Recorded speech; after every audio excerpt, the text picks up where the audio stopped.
ঝুম বৃষ্টি শেষে বেলার শেষটাতে হাঁটতে বের হলাম। গোটা প্রকৃতি যেন বৃষ্টি স্নানের শুভ্রতা মেখে ক্যানভাসে আঁকা ছবির মতো রূপ ধারণ করেছে। গভীর জীবন বোধ নিয়ে মেঘে ঢাকা আকাশের দিকে তাকাই। বুকের ভেতরটা যেন হু হু করে ওঠে। দূরের কোথাও মগডালে একা পাখি বসে আছে। খুব গল্প করতে ইচ্ছে হয় তার সাথে। তার মন খারাপ কিনা, আজ কেমন খাবারের সন্ধান পেল, বাড়ি কখন ফিরবে, এ ধরনের ঠুনকো সব প্রশ্ন।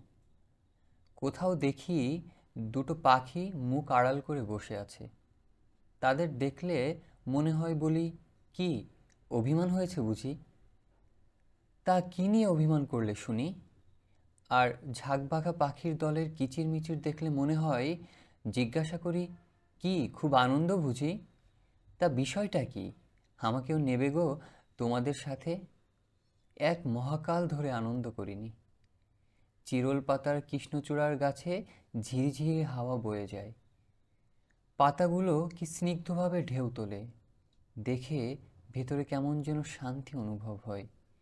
ঠিক হবু হবু সন্ধ্যায় গাছের শাখা প্রশাখাগুলোকে ক্যানভাসে আঁকা কোনো শিল্পীর নিপুণ ছবি মনে হয়। রাত গাঢ় হলে ঘরে ফিরে সব আলো নিভিয়ে জানালার ধারে বসি। ওপাশের ব্যস্ত সড়কে লাল, নীল, সবুজ অসংখ্য বাতি জ্বেলে মোটর গাড়িগুলো তীব্র বেগে ছুটে যায়। আমার কাছে মনে হয় ওগুলো আমার জীবনের প্রহর। বুঝে ওঠার আগেই সব ছুটে পালিয়ে যাচ্ছে।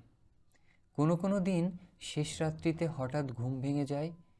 চোখ মেলতেই দেখি সারা ঘর ভেসে যাচ্ছে শেষ রাত্রির তীব্র জ্যোৎস্নায়। তার মাঝে নীল নীল জোনাকিরা উড়ে বেড়ায়।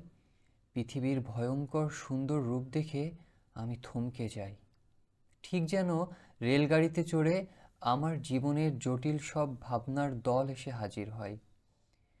কোনোটার ঠিক কিনারা করে উঠতে পারি না।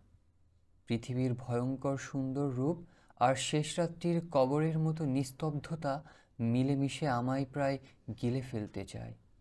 আমার জটিল ভাবনাগুলো মস্তিষ্কের নিউরনে আটকা পড়ে ছটফট করতে থাকে ঠিক ভোরের আলো ফোটা পর্যন্ত। আজকের আসর এ পর্যন্তই। গল্প ভালো লাগলে চ্যানেলটি সাবস্ক্রাইব করুন। আপনার অনুভূতি কমেন্ট বক্সে জানান। আর আপনার অ্যাস্থেটিক সোলের যত্ন নিতে ভুলবেন না যেন।